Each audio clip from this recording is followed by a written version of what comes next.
Hello, everyone, and welcome to Fandom Spotting. This is episode 34, a very emotionally intense episode. New balls, please. And we're here today to talk about tennis fandom. I am Yates, aka Free Kicks, and I will be your moderator. We have a great panel today, starting with Anna, also known as Niana. Niana? Not sure. Sorry about that. I should have asked. Leah Aranli and Juniper. Why don't you guys each introduce yourselves? Hiya, my name is Anna, and it's usually Niana or Niana. It can be either, depending on the spelling. Hi. Hi, I'm Leah, or Aramlee. I never really thought about how it's pronounced out loud before, but hi. And I'm June. Yeah, nobody actually calls me Juniper, so you guys I'm can just call me June or Jay. It's fine. I'm sorry. I was trying to be formal. I didn't want to. It's okay. Okay. So I thought it would be fun, and I was talking to the participants before we started. If everybody could kind of go through and give a little bit of an overview, how you got into tennis fandom. Or did you play growing up? Did you watch as a fan, and then kind of get turned on to the more fandom-y side?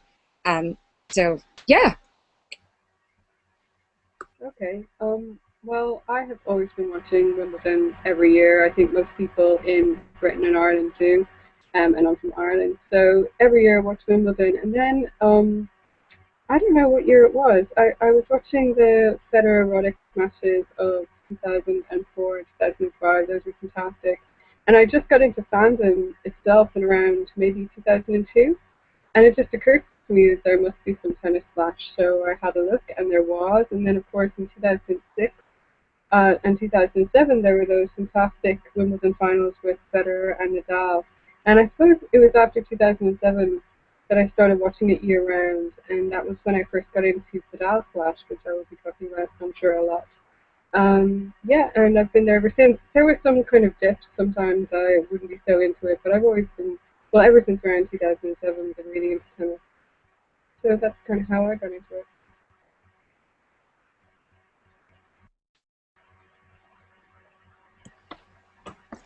How I got into fandom was it was a specific match. It was the 2008 Wimbledon final between Federer and Nadal, and I think I'd seen that and was obsessed with it straight away, and then got into the fandom during the Beijing Olympics and the US Open that year, and basically fell into a hole of tennis slash, especially Federer Nadal slash, and never really managed to climb back out of it. I changed my pairing in the next year. I ship Novak Djokovic and Rafael Nadal, but yeah, it's been 5 years in tennis fandom for me. Well, I grew up playing and watching tennis, but I didn't actually, well, it didn't occur to me that a tennis fandom and the sense of RPS existed until must have been the 2009 Australian Open final, when Nadal won and Federer broke down crying in his arms, and that was a defining moment for me.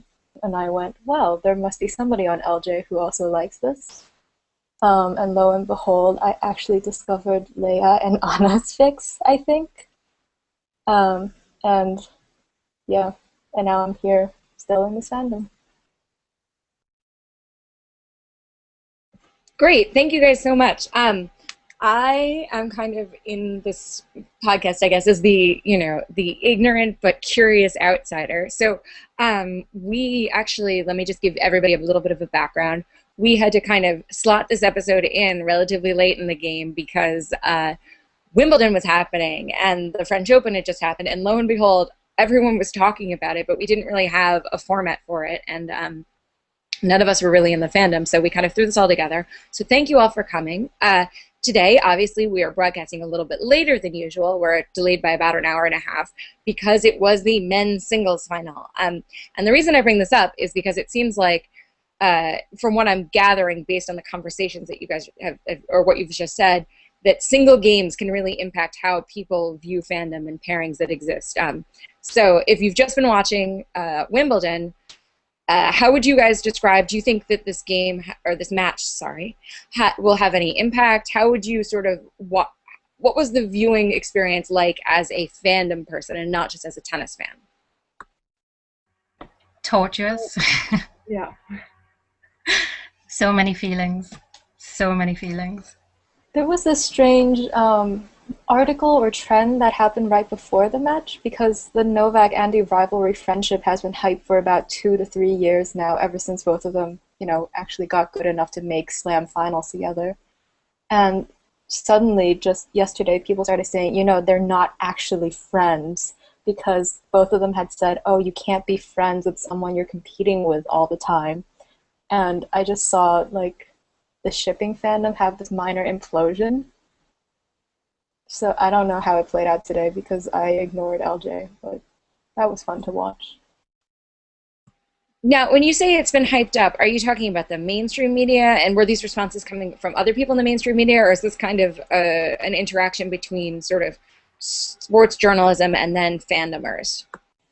I think it was definitely a bit of both because when the Novak-Andy fandom really took off, or the pairing really took off, it was because the mainstream media suddenly started hyping their relationship, so people had more material to work with and to write off of, and now suddenly, just the last year or so, I guess, there have been all these articles about we're not actually friends, we're rivals, da-da-da.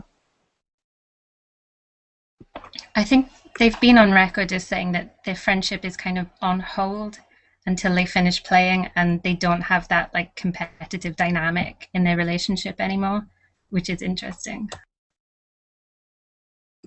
And so, as a writer, as a fic writer, when you're writing a characterization between two pairings, do you think that the media impacts that? Do you think that these stories kind of change the way that people write? Where does the characterization come from? And that's a really broad question, and we can open it out not just to this particular pairing, but generally for all pairings in tennis fandom. I think the media is important because it sort of provides you with a basic narrative that you can sort of build a pairing around. Yeah, definitely. I think that the media reports and interviews and so on, that's what gives you your canon in RPS. And I think that's the case not just in sports RPS, but in all kinds of RPS. You're always looking for those moments in public that then you can try to look behind, I suppose. So anything like an interview, anything to do with the Grand Slams especially, I think, becomes very much part of the narrative of the pairing. Yeah, there's also the issue of the language barrier in some pairings especially. Not so much, I guess, with Andy Murray and also Andy Roddick because they speak English and most of the fandom is in English. But when you start bringing in other people, like I think very early on when Nadal was breaking onto the scene, people couldn't understand a thing he said in English. So there was this problem of, well, what is this guy actually like? And I think the same thing with Djokovic because people's initial impression of him was this, this funny guy who had asthma and always retired from matches, but he did a really funny Andy Roddick impression in like 2007. So without, interviews and also, I guess, lately Twitter, there's not much to draw from besides their on-court antics. Do language barriers show up in stories? Do you have situations, or is it kind of a fantasy world where everybody understands one another fluently? How does that work? I think from my experience in almost all tennis fic, you write the accent and the dialect, so I think people really do respect sort of the level of English competency that most of the players have or don't have. Yeah, and also linguistic quirks like the way Rafa will end so many questions with a no and stuff like that. All of that comes through in the dialogue, I think. I think the dialogue is partly used as characterization. So when people build characterizations around interviews in English, then those quirks become sort of part of the character that you're writing. Yeah, I agree. And because Roger Federer, he still has a bit of an accent or some quirks when he talks, but in fic, he is completely fluent in either British or American English, depending on who's writing the fic. So I think some people do gloss over very slight differences in language just because it's impossible to capture every single quirk of a player's speaking habits. Now, and we were talking a little bit earlier, and I think as we were coming up with things to talk about this episode, that Federer and Nadal is kind of, is that the biggest pairing, would you say? Since we just mentioned both of them, and has that changed? How does that work? With people sort of rising and falling in tennis, do their pairings sort of profile raise and fall? And with the big four, or do people write about characters outside of that, or is it kind of a small group of people that people generally choose from? I think around 2008 was the time when Federer and Nadal really hit its apex and its highest popularity. I think that we started Fidel Slash, I think, in 2007, so I would have to go back and check to be sure. But yeah, and then we found that it got really popular for that Wimbledon final and the following one, 2008. That's when a lot of people joined. And we were, I think that Fidel might have been the only pairing at the time that would have had, or at least the only tennis pairing at the time that would have had a community dedicated to it, whereas I think everybody else pretty much stayed on Tennis Flash, which is a more general community. Again, correct me if I'm wrong about that, but I think that that's the case. Well, that's not completely true. Sorry to butt in, but No, in 2008 there was also Federer Wawrinka, so the Federenka.com was pretty active. that's right. Yeah. I forgot that, of course. And that was, I think Yeah. 2008 was really when tennis fans took off because of those two big pairings. And you still had Andy Roddick and Marat Safin in the background kind of providing, more fic fodder. Now, can you talk about the different dynamics between those two pairings? Maybe for people who don't know either of them or don't know one of them, what is there a different way in characterization? Are there different tropes that are being used? How does that vary? I have no idea, I'm afraid, because I don't really read outside Fidel. So Right, but I know would that have to June, hand that over. you read a lot of Fedorenka, so sort of what are I guess as an outsider, it seems that sort of how do fics about two people who compete, how are they different, How is the characterization a little bit sort of depending on one pairing and another? Yeah, well, the Federer and Nadal. So Fidel was always about kind of the rivalry and their friendly rivalry because, as people said, they were probably the nicest rivals in a very long time. So but at the same time, these were the two guys competing for all the Grand Slams at that point. So there was always an edge of rivalry and loss in the fics that I could see. The difference between that and Federinka, which is Federer and Wawrinka, they won the gold medal at the Beijing Olympics in 2008. So Federinka was always more about a doubles partnership. There wasn't so much competition. But because Federinka also arrived later in time, it also had to sort of deal with Fidel in a lot of ways, in that because everyone saw Roger Federer as sort of naturally paired with Nadal at that point. So you get a lot of Federinka fics in which Stan Wawrinka is pining after Roger Federer, who is pining after Rafa Nadal, who doesn't care about him. And that's one trope that I see quite often. I think with the Federer and Nadal as well, there's an element of, because Rafa's 5 or 6 years younger than Roger and basically started playing in the Roger Federer era, there's a little, not hero worship, but Rafa very much looks up to Roger in that pairing. And I think that sort of gives it not like a mentor-student edge, but, a slightly different dynamic. I think that's true, and I think there's always a sense of Roger sort of respecting Rafa as a rival, but also knowing that he's younger and kind of I don't know how to describe it really, but just considering him somebody that he can respect, but doesn't have to be too threatened by, because he knows he's 5 years older and has that sort of gap in between their careers where he's already very much established by 2004, 2005, by the time Rafa really starts making a mark. I think what's interesting that you guys are all bringing up is that, at least, and I could be wrong, it sounds to me like sort of story trends often track the arc of a career. So where someone is in their career will kind of impact the way that they're written, obviously, and because it affects their relationship with another character. I think you all mentioned that you kind of came into fandom sort of at the same time in the mid 2000s. Was there a Slash fandom prior to this? I actually got an email from a friend saying, where was everyone in the 1990s? And I said, I don't know where everyone was in the 1990s. Maybe it existed. Do you guys have any sense, or is this really a fandom that came sort of out of that moment of Roger Federer and sort of the men's tennis world in that period? I can't say, I don't know about the 1990s because obviously I was too young to use a computer at that point. But there was definitely a tennis slash fandom in the early 2000s because I've read, so that era would still be Federer, but then the other main characters or players would be Murat Safin, Juan Carlos Ferrero, Andy Roddick, and for some reason Andy Murray. I don't know why. He was like 19 at that point, so that's sketch. But it definitely existed in the early 2000s. Just fandom loves a good 19-year-old, I guess. Oh, there's a really creepy fic about that. But anyway, yeah. There was definitely Andy Murray, Tim Henman slash that I've seen at some point, which is distressing. That is distressing. So I guess the next question would be, what do you think comes next? And again, I mentioned, after this whole Wimbledon thing, people, screaming and crying. Some people in this panel maybe have cried, but where do you see the fandom kind of trending? Is something coming up to replace any of the big pairings? Have any of the big pairings faded recently?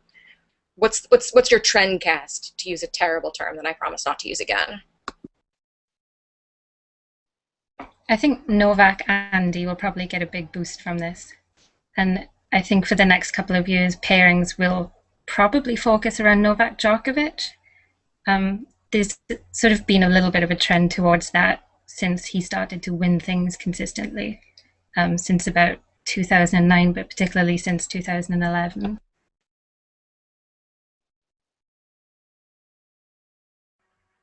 Yeah, it's hard to see who he can be paired with other than Andy Murray in terms of a big pairing, but I think that one will be pretty popular now. Juan Martín del Potro. Oh, They're so adorable. They were gorgeous together, weren't they? They're so cute. I think Again. Djokovic-Nadal will still be a pretty popular pairing, just because both of them, I can't see anyone else really dominating on the clay, at least, so they'll have at least like 3-4 good finals every single year. Yeah, that would be very good actually to watch that. And I wonder as well if Federer does retire anytime soon, if that will lend itself to a kind of a small wave of Federer retires, which would most likely be Nadal. I can definitely see some Federer Nadal fit coming when Roger retires. Yeah, Maybe I don't think Federer. Sorry, go ahead, Anna. I was just going to say maybe even Federer Roddick, retirement pick. Yeah, I was just about to say because so many people have retired recently, and it's literally all the people that Federer used to be paired with, So Roddick, Safin, and like Haas is going to go soon, and so there's an entire generation of the 30-somethings in tennis who are going, and they used to be the core of tennis slash in the early 2000s. So I'd be interested to see who can come up and replace them, because so far it's just Djokovic and Murray, because the Spanish players tend to sort of fall off a cliff every 5 months or so, and people forget about them. Do you mean that in terms of their achievements, or just in terms of fandish interest? Both, because I think they're related. So if somebody's not playing very well or not playing very much for a while, you don't get interviews or interesting tidbits about them to write about. And then you see interest sort of declining. I think that's what happened with Verdasco Lopez after 2008, because they were a really popular pairing, and then they stopped playing together and they weren't doing that well. So I saw people sort of very gradually lose interest.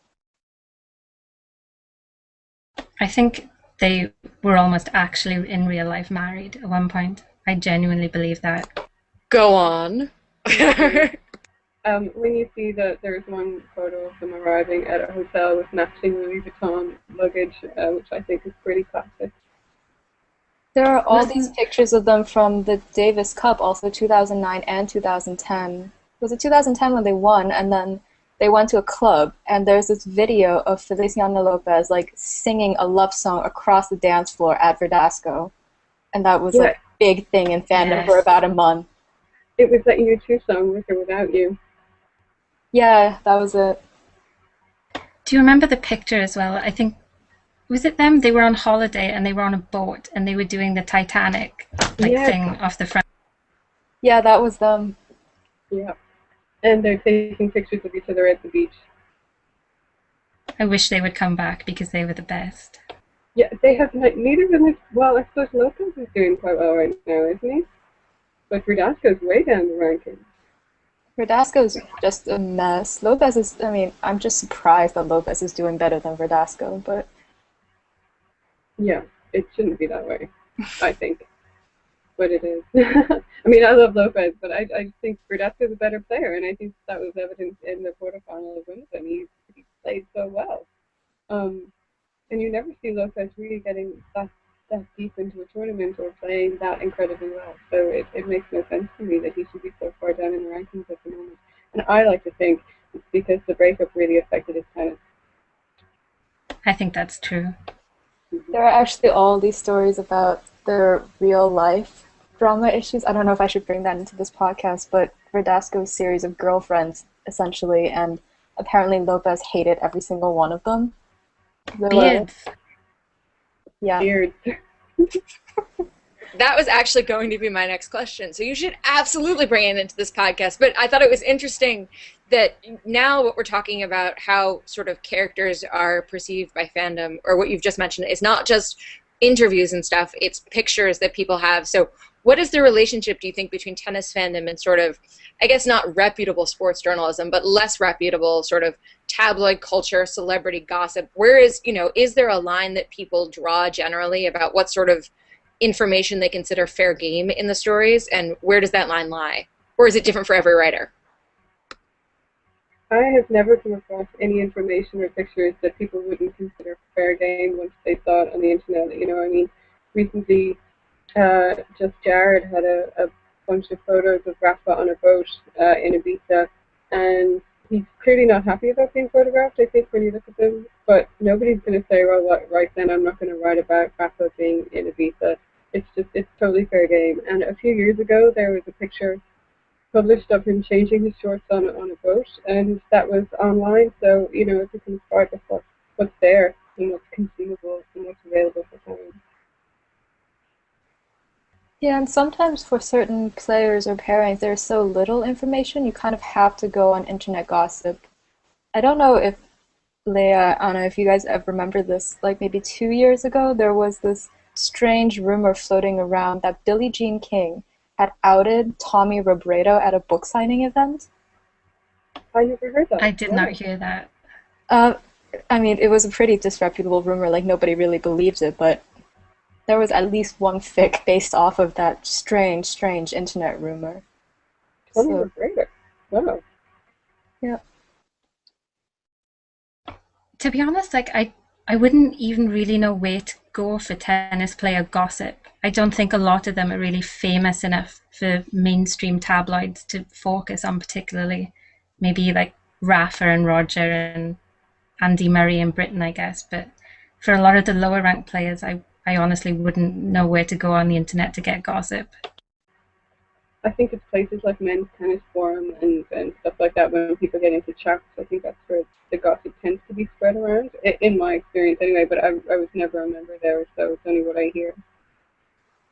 Yeah, Men's Tennis Forum is a place for gossip, and also you hear gossip just by word of mouth from people that you know, or maybe you know someone who works at a tournament, who knew a coach or something like that.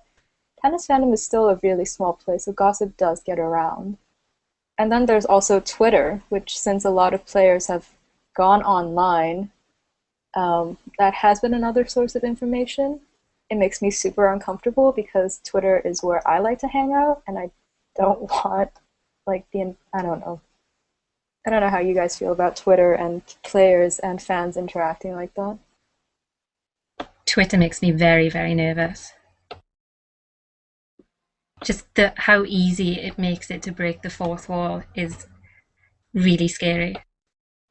And I think you might have mentioned that there was a situation where tennis fandom kind of got spooked. Could you talk about that a little bit if you guys are comfortable with it? You don't have to give any details that you don't want to, but. I mean, for me, last year, I think I checked Twitter one night and a tennis blogger was posting bits of a fic I'd written on her Twitter account, which is a really, really weird thing to see. And that freaked me out massively. But I was already fairly locked down privacy-wise then. But I mean, that's such a small step from that tennis blogger to maybe wider tennis journalism. And, you know, on Twitter, everybody follows everybody else. So I don't know. I was thinking at the time, like, what if a player sees it? But it was just, that freaked me out. I think it was. Sorry. Oh, I'm sorry. What was the purpose of? Why was she quoting this fic? What was her point? I think she had been linked to it and obviously wasn't familiar with fandom. And like many people outside of fandom who encountered fic for the first time, she thought it was hilarious and posted it so that a lot of her followers could see how hilarious it was as well. I found it less funny, weirdly. Understandably. Was that around the time that Netcord got locked down because a lot of people were posting links?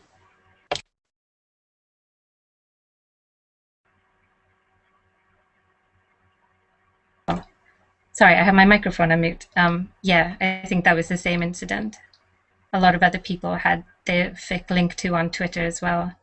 And I think a lot of people were not particularly complimentary about the fic that they were looking at.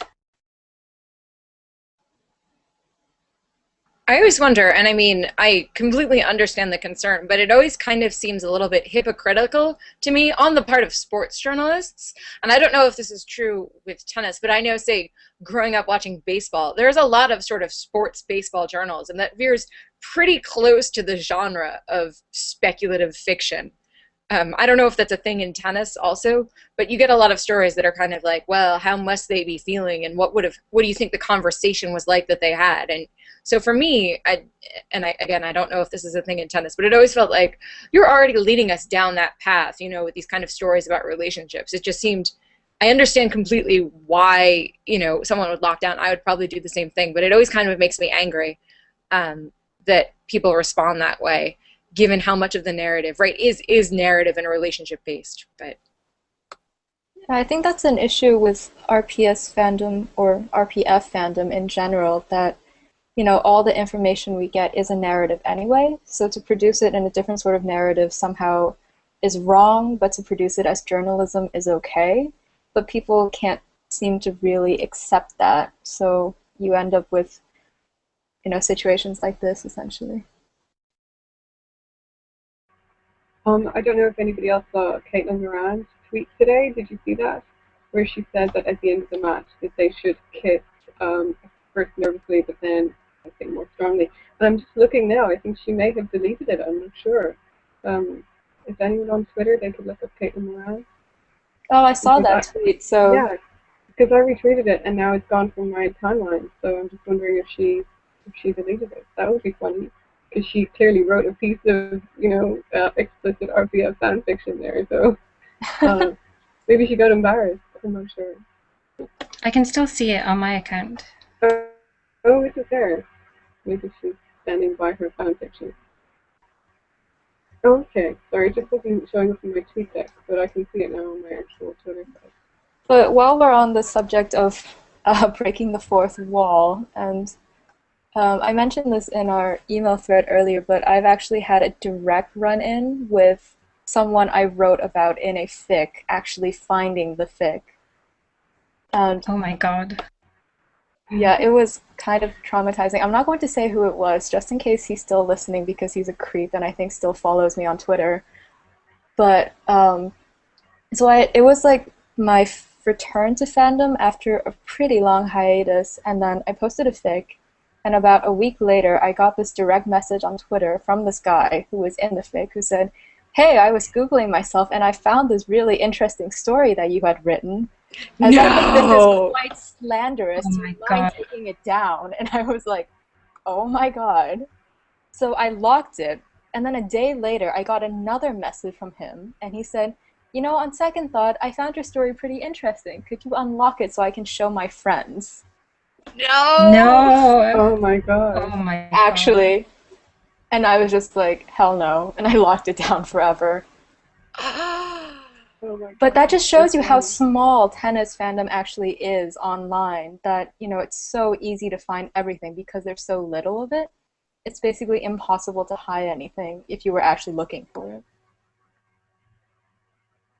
Not to scare anyone or anything, sorry. Yeah, we're all just imagining going and knocking down our fake immediately. Yeah. I guess I don't want to, you know, and I'm not going to push you to identify this, but a general question. I guess what I've always assumed is that the more famous the person is that you write about, the less likely it is to be a problem. Do you think that just the size of tennis fandom kind of belies that? So even if there only is a small amount of it, because there is a small amount of it, it's more likely to find it? Or do you think, you know, do you think that writing Fadal, say, is safer? Because say when I actually searched for Fadal, when I was trying to find panelists, I was surprised by the number of non-Finnish things that came up. Like I didn't realize it was a term that kind of people had adopted elsewhere. I think we're very lucky that people just say Fidel now. I mean, people have been talking about Fidel finals in the media for years, and it does camouflage what we understand Fidel to be. Yeah, so I think that it's pretty easy to hide Fidel, to be honest. Because I actually googled Fidel Flash the other day just to see where it came up, and even that was not near the top. So I think we're hidden pretty well.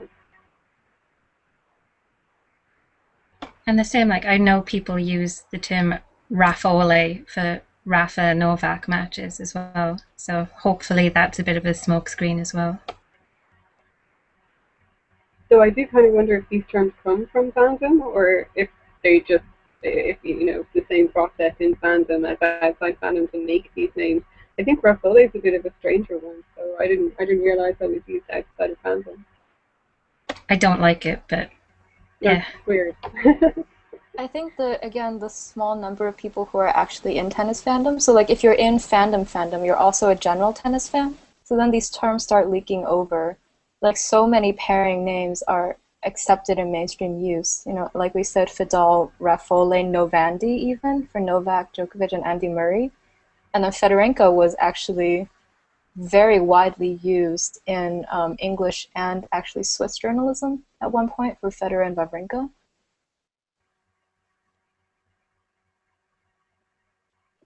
So there's pretty Interesting. good camouflage, I suppose. Yeah. Do you think that tennis fandom, you said tennis fandom is very integrated in being a fan of tennis, which makes sense.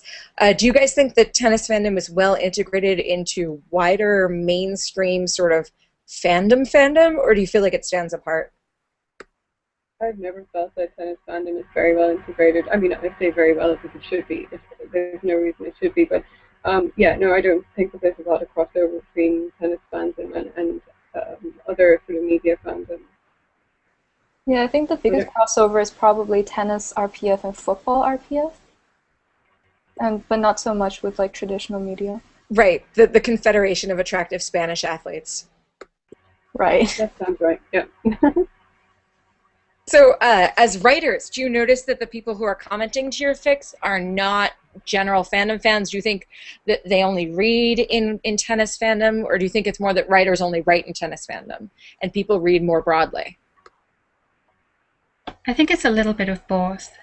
I don't know how many people in tennis fandom have sort of a secondary fandom or if they've been in mainstream fandoms before, but yeah, it seems to me that people who are in tennis fandom tend only to read in tennis fandom. I don't know if anybody else agrees with that.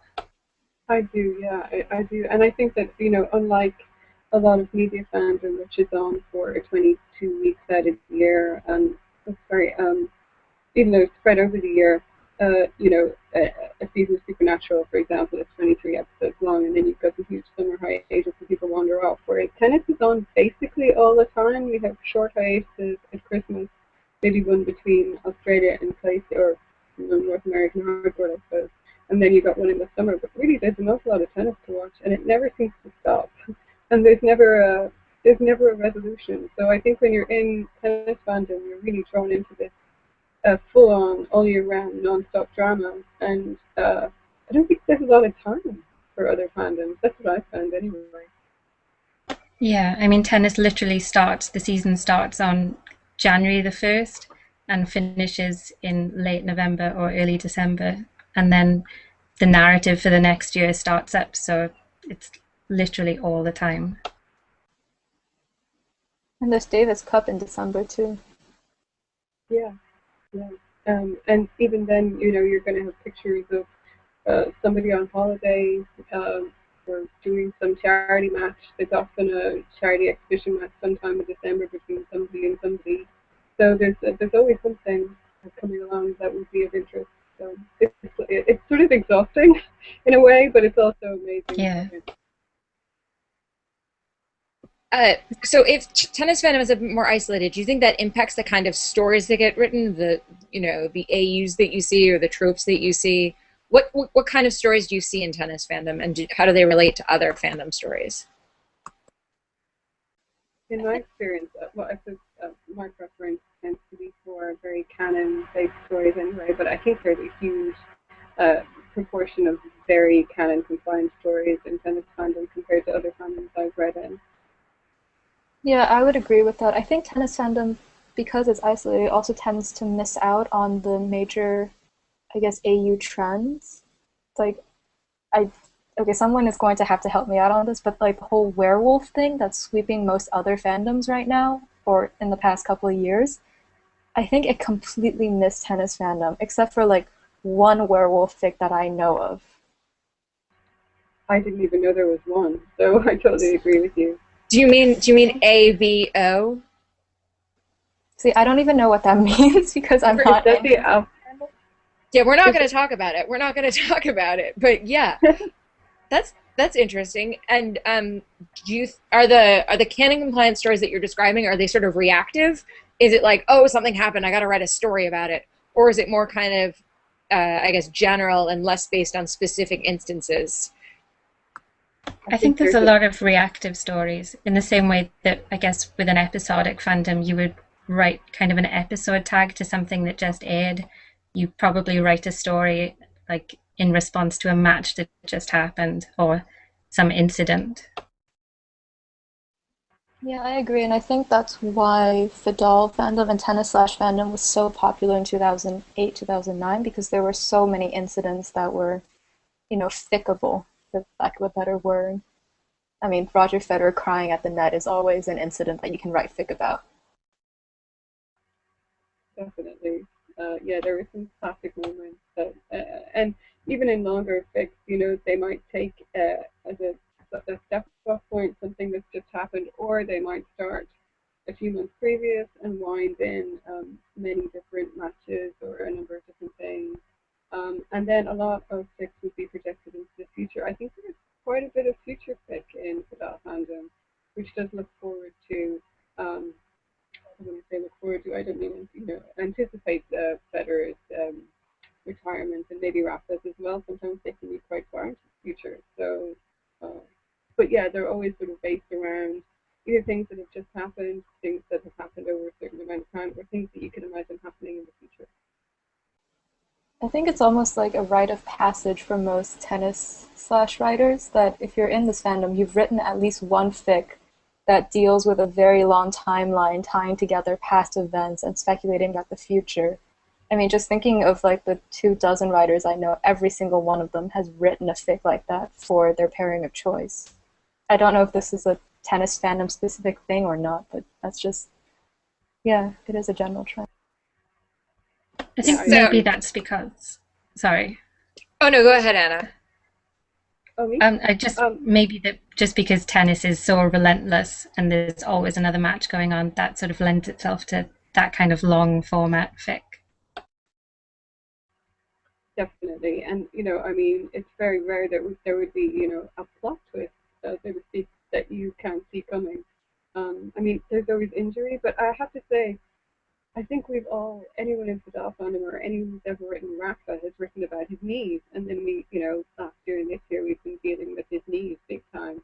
Um, so, I mean, even though the fics written about Rafa's knees were written before the major injury happened, they still feel like they're dealing with that injury or related things, Yeah, you know you're in tennis fandom when you have like legitimate strong feelings about somebody's knees. Yes, that's true. And whether or not they have strapping on them, and whether or not there are scars, and whether you look for these things when they walk on court.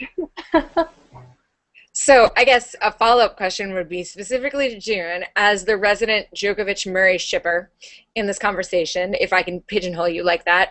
We're talking about reactive fics. What do you think the reactive story after today's match is going to be? Or can you emotionally separate enough to speculate? Personally, I know I can't because I'm still having like a breakdown right now.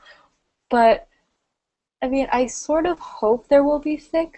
See, because I don't know, the thing about Murray Djokovic fandom was that it was very strong in 2011 when they were playing doubles and being friendly, and Andy wasn't actually a threat to Djokovic yet. But lately, the fandom has all but died out. I think partly because there were only 4 shippers in the fandom at any point anyway, and 3 of them I know personally, and 3 of them are off at college and grad school, and I haven't been writing. So the fandom exists sort of in this weird space between mainstream media and fic fandom right now, where people see the bromance, they're like, oh, that's cute. So you get people on Twitter, talking about it sort of jokingly, but no one actually sitting down and writing serious RPF about it. That didn't really answer your question, but... No, but it was a good answer anyway, and that's fine. Do you think that it's interesting that you say that there's this in-between stage between liking something and thinking it's cute and actually writing fic about it? Do you think that Tumblr has helped or hindered the writing of fic? Because it does seem that, there's a lot of stuff on my dash right now about Wimbledon and Andy Murray. And do you think that makes people more likely to write fic or less likely to write fic when they can just reblog a gift set? Maybe. General question to everybody. Sorry. I'm not on Tumblr that much, so I can't really say. But I think maybe less likely. If you get the emotional satisfaction of a gift set, you feel like you don't have to write the, image fic of that moment anymore. Yeah, I agree. Just because so much emotionally, I think, in tennis fandom is based around, well, for me, I don't know for anybody else, but the image of the 2 players at the net.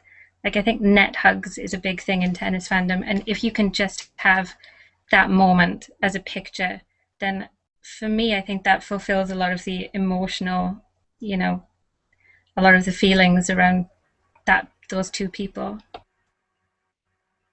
Yeah, I guess I'm not sure about this one, because I do think that on Tumblr it's so easy to reblog a gift set, and when you reblog something, you feel like you've done something.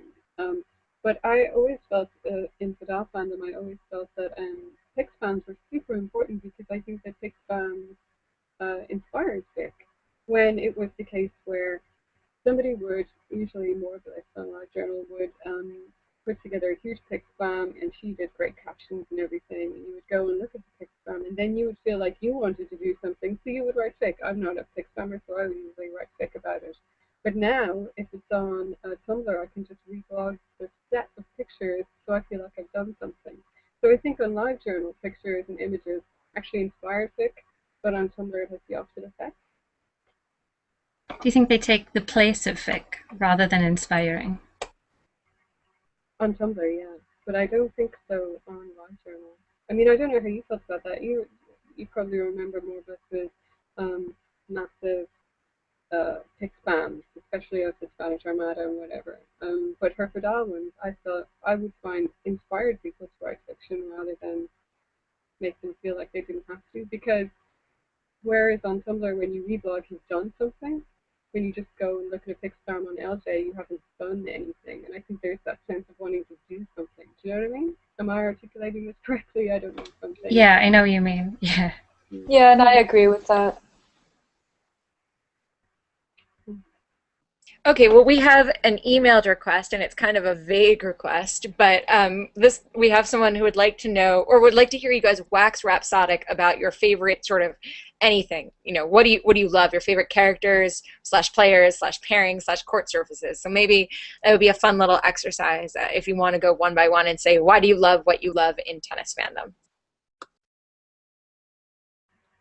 Um, I'm really bad at this. I tend to try to be very I tend to try to be very rational about why I love tennis, even though it's not rational at all. Don't worry about being Um, rational. For example, Rafa's knees was great. Just, yes, that sort of. I do get emotional about his neither, right? And I find it really sad to see people like John McEnroe and Wimbledon. Somebody asked him, "Do you think Federer can win another slam?" And he says no, straight out. He says no, and I think that's really sad because personally, I think that it could happen. I think that it would probably require a pretty good draw for him and maybe a few players getting knocked out early. But we saw that that happened with this Wimbledon, so who says it couldn't happen again in some other slam over the next year or so? He's still an extraordinary player, and you still have to rate him for World Tennis Finals. So I do think sort of the fact that we're watching the end of Federer's career is really sad, and I do hope that he does stick around until the next Olympics, which he said he will do. I also think that Rafa's health is just always such a concern, and especially when he wins the French Open and wins so much on clay, and then comes along and loses that Monday. It took me a while to get over that one, definitely. Although I still feel like last year's loss was worse, but then again, we still don't know what exactly is wrong with his knee this time, so hard to say. Yeah, so I don't know if I've rhapsodized about anything there, but yeah, those are my feels. Leo, what about your feels? Oh God. I have an ocean of feels about Novak Djokovic. That's been like, oh, because yeah, I got into tennis fandom through Federer and Nadal and Rafael Nadal particularly. And then in 2009, I hated Novak Djokovic at that point. I absolutely hated him. I wanted him to lose everything. And then in 2009, he sort of just, he's so cute. He played a lot of like clay matches with Rafa in that spring, um, culminating in the Rome 2009 trophy ceremony, which if anybody hasn't seen that, they should definitely go and look it up. It's on YouTube because I checked. And he basically does an impression of Rafael Nadal in front of Rafael Nadal, and then they hug, and it's adorable. And Novak Djokovic gets such a lot of stick in fandom, or in, I guess maybe in tennis media generally. I don't know. I have an immense amount of feels about Novak Djokovic, and considering that he just lost in the Wimbledon final, I'm having even more. So that's my inarticulate feelings rant. Okay, well, my favorite player just won Wimbledon, so I'm also Ooh, feelings all Fight. over the place. so I'm also having a bit of a feelings meltdown, but for a different reason, probably. Um, okay, since the question also asked for court surfaces, I'm just going to say I love hard courts because some of my favorite tennis memories have happened all on hard courts. Um, for one, when Andy Roddick won his first slam, this was way back in the day, and I remember I was like 11 or something, just watching him sink to the ground on that US Open hard court because he'd fucking done it. 5 years later at the Beijing Olympics, also hard courts, when Federer and Wawrinka won the gold medal knocking out the Bryan brothers in the semifinals, there were like three really, really great matches, and I fell in love with tennis and doubles all over again at that point. And then the 2009 Australian Open final, which made me fall in love with Vidal and come into fandom, was also another hard court match. And then, quite predictably from the Murray fan, last year's US Open final, which I watched in the common room of my dorm and then cried for like 30 minutes in public because I'm an embarrassing person like that. Um, so yeah, just most of my good memories of tennis come from hard courts. A lot of bad memories come from Wimbledon, actually, but we don't have to talk about that right now because Andy Roddick. 7 years a fan? No, I'm not going to make you cry. I'm not going to make you No, cry. just let's not talk about Andy Roddick right now. And Anna are like sending me texts of like really sad faces when I said Roddick. Sorry. Oh, heartbreak. I still have not got over the 2009 Wimbledon final. I don't think I ever will. I don't think I don't I'm think ever anybody getting ever over will. I can like still see that backhand smash like in the tiebreak and just like nightmares all over again. I can still see his face when he was looking to his box and he's holding the plate and he just looked so heartbroken. It was awful. Well. We have another question, a little bit more lighthearted, and this is actually a follow-up on a conversation that a couple of people and I were having during the final, not about the final, don't worry. This is animal likenesses. I don't know if there are or if there are like canon ideas because fandom is a beautiful place. So maybe there are fanon accepted spirit animals for each of the players. But if you could cast an animal in some sort of animated version of your favorite players, what animal would it be? I think Roger would have to be a goat. Go on. Oh. I was really hoping for some adorable thing about, hooves and horns, but go on. It's definitely a cow. Who? He would probably be more like a cow. Have you seen that video of him singing with the Davis Cup team? He's the worst singer I've ever heard in my life. Yeah, but actually. Sorry, Anna, go on with your animal comparison. I'm not. I was just making a goat joke about Roger, that's all. I believe during the course of Wimbledon, we decided that, and June, you can pop in, that we thought that Andy Murray kind of looked like a crane or a stork, but like a cute one. I would think Djokovic looks more like a stork because he's so bendy and he has really long legs. He reminds me of like, I don't know, a dog, like an Alsatian dog. I don't know. It's really weird. I think Andy Murray is actually like a Scottish Terrier. Like, that's the most cliche thing I could say, but actually, he reminds me of some very small, persistent dog who always gets kicked in the face. That's true. Poor thing. Tennis fandom animal abuse. Oh, no. Sorry. I love him, I do, but... Somebody I work with is convinced that Andy Murray looks exactly like a camel. A camel? I don't see it personally, but... No. Oh my gosh. I think Jerzy Janowicz kind of looks like a camel, actually. Come to think of it. It's really Has bad anybody when somebody seen... says that and you think, oh yeah, that's true. Has anybody seen the Tumblr, Rafael Nadal looks like a capybara? Yes. Oh my god. Sounds classic.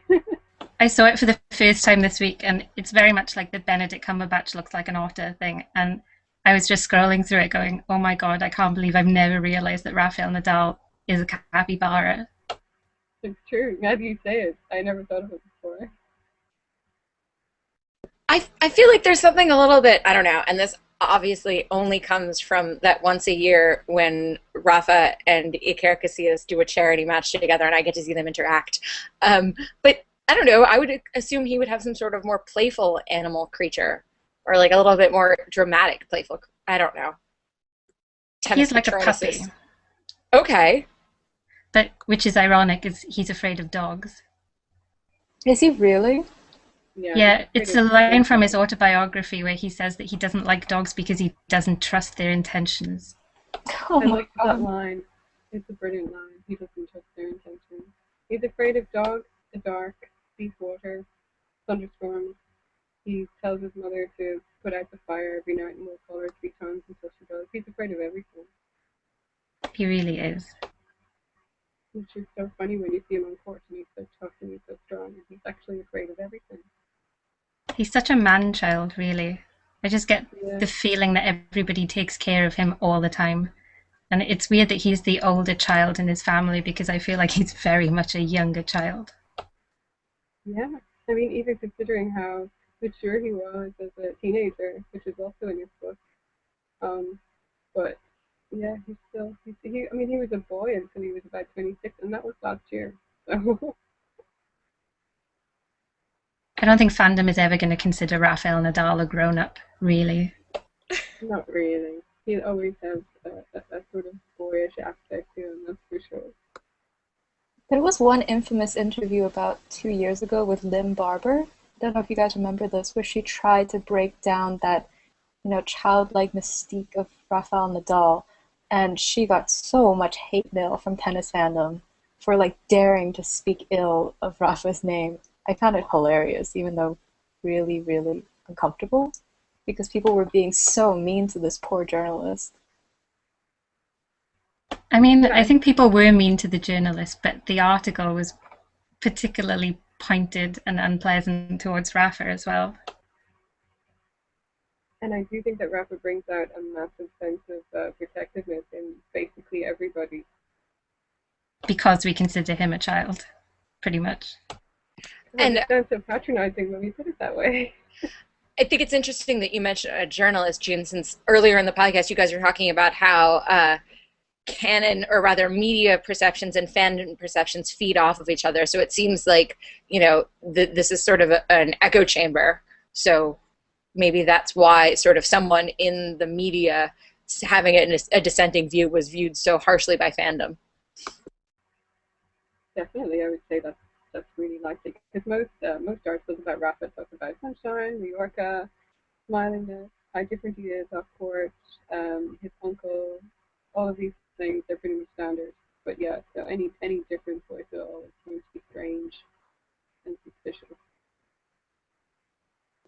Yeah, that's definitely like the accepted characterization of Rafael Nadal is happy pretty much all the time. Except when he can't play tennis, and then he's very depressed and miserable. But in a kind of positive way, because he wants to play tennis. So I've been told to ask this as a yes or no question, if Marat Safin is a honey badger. 100% yes. Okay. I would say so anyway. The angry honey badger, yeah. Yes, definitely. Yeah. Great. We also had a question, and I know that you guys have been great. We're almost out of time. We've got about 8 or 9 minutes left to the hour. FICREX, and I know that some of these stories might be a little bit harder to come by. You were saying that things get locked, but everybody who's listening, or people who are coming in through Wimbledon seeing this might be interested in sort of getting started. And what would be, the can't miss out stories, by pairing or not, by character, anything. For Fidel stories, which is pretty much all that I know, there is a great selection on Archive of Our Own, so they won't be locked. They're pretty much all open, and if you look up Federer and Nadal, all the classic writers are there. Who I would consider Leah Army would be one of the classics, and Louise Luck. Let's see. Any stories in particular? Okay, I'll wreck the 2 stories that got me into Fidel fandom. They're by Anna and Leia. And I can't remember which one's by which, so you're going to have to forgive me. But one of them is Forever to Manacor, which I still remember as this really, really amazing Fidel story. And the other one, which is probably canon compliant by now, is... Shit, I forgot the name. Help me out. It's the one about Indian wells in the desert, crossing the desert, I think. Is that Desert Places? But that's not Leah. No, that's right. No, that's not the one. Which one was Leah? I'll find it later, probably. By the way, thank you so much about Forever to Manacor. I worked a long time on that thing. Yeah. I think Go on. No, I was just going to say, as a basic sort of intro primer to Fedel fandom in particular, I think there's a rec list on Meretricula's journal, and that's got a lot of the greatest hits of like when I was getting into tennis fandom. Things by people like Anna and Louise Lux and Buckleberry, which are all amazing. Buckleberry, amazing. Especially around that 2008 time when it's a Fidel fandom in particular, I found it fandom with incredible quality picks. It was like really great writers.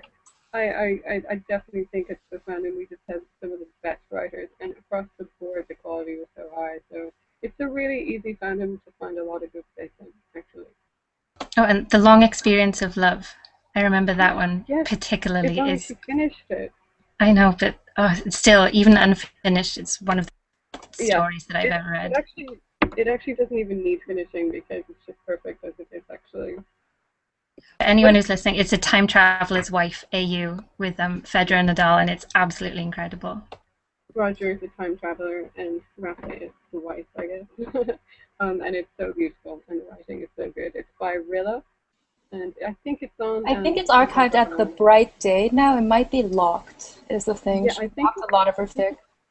is it locked there, but if it's up on Archive of Our Own, then it should be unlocked. But I can't remember if she put it there. But if she I think hasn't, it I will is. bug her It's to. up on the AO3. When we do Yeah. I'll put when we finally have a link to the MP3 file for this. I will do a sort of roundup post, and I'll post all of these links so that people will be able to find them. What about I stories and other pairings? Are there any good ones that you would recommend for even for any of the earlier Federer pairings, or something that's been written more recently for one of the newer pairings? I have Rex, but first, Leia, I want to say I found the fic that I was thinking of. It's All the Roads We Have to Walk. Oh, thank you.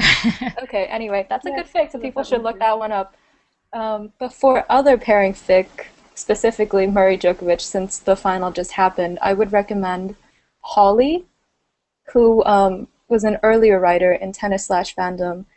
Her journal, I think, is Holly Fic, so it might be locked, but she'll probably add you if you just ask her nicely. And she writes a lot of Murray Djokovic and also Andy Roddick fic from way back in the day. This would be like 2004-ish. And she's a really good writer, and it's really hard to find a lot of the pairings that she writes nowadays in fandom.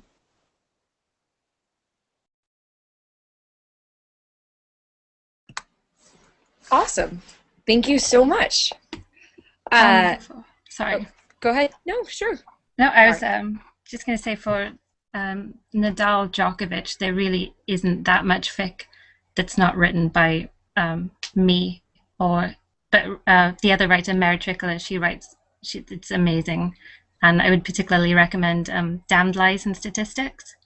That's a really good one if you want to start off in that pairing.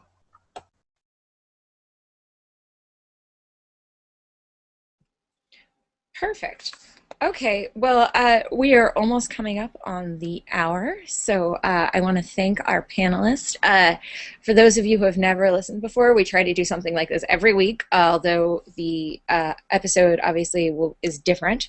It's summertime, so I'm not actually sure what we'll be doing next week, but if you check out us out at fandomspotting@tumblr.com, there'll be promos. A nice way that we kind of like to end these episodes is to just go around and do a round robin of something in fandom that made you happy. It doesn't necessarily need to be tennis fandom, and fandom in a very broad sense.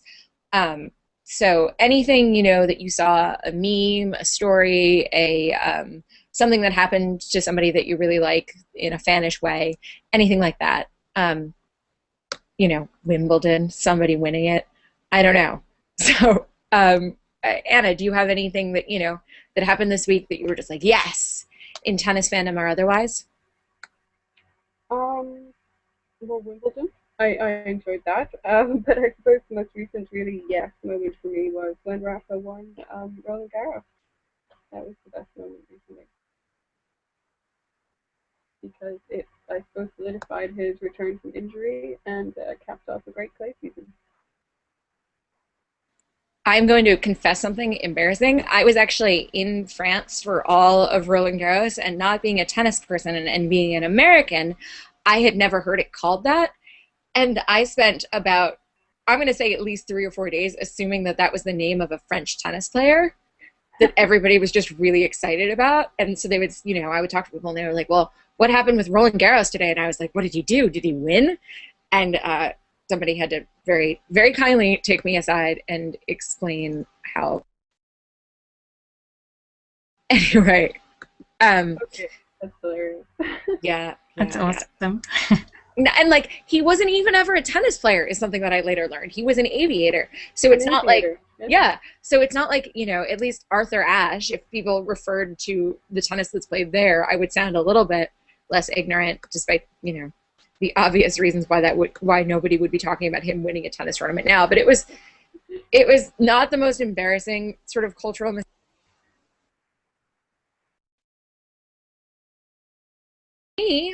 I am very excited for baseball. The All-Star game is coming up, and the All-Star lineup just came out, and I have opinions with a capital O about it, but I always like the All-Star game, and I live in New York, and so I'm going to try and at least see some of the sort of peripheral stuff, which will make me very fanishly happy. So that's what made me happy in fandom this week. For me, I guess it was the Juan Martín del Potro and Novak Djokovic match, which was 5 sets of amazingness and produced some amazing pictures as well. And up on my Tumblr, I've got the GIF where, excuse me, Juan Martín del Potro is basically trying to undress Novak Djokovic and undoes the little zippy thing on his top.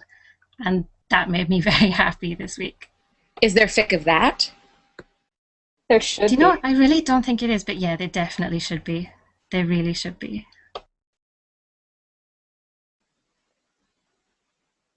And I guess for me, obvious fan is obvious. I'm happy Andy Murray won Wimbledon after 77 years of no British man winning the championship. My life has been made. Yeah, I imagine it's going to be a huge deal sort of nationally. Will there be a parade? Are there parades for the winners? Or in this case, will there be a parade? I imagine, even if there usually isn't one. Probably. There was like this huge festival parade celebration thing for him when he won the US Open last year. So Wimbledon's a slightly bigger deal. So I think so. Mm-hmm. And I suppose one thing that makes me happy as well is that we now never have to hear about Fred Perry again. So that's yeah. Nice. We never have to hear about 77 years again either. It can just be 1 year since a British man won Wimbledon. Yeah, the next countdown begins now. Really quickly, if somebody watched Wimbledon, was really excited, what's the next thing coming up that they should keep an eye out for? Well, there are going to be a couple of clay court tournaments. I don't think they'll be on TV. So the next big tournaments are in Montreal and Cincinnati, and then there's the US Open. And that should be through August and into September. Excellent. Excellent. Well, thank you guys all so much for participating. Thank you to everybody who tuned in despite the kind of wonky start time. I hope you guys enjoyed it. And again, this is Yates, Free Kicks from Fandom Spotting, and thanks to all of our panelists, and we will see you next week. Goodbye, everybody. Bye. Bye. Bye. Bye.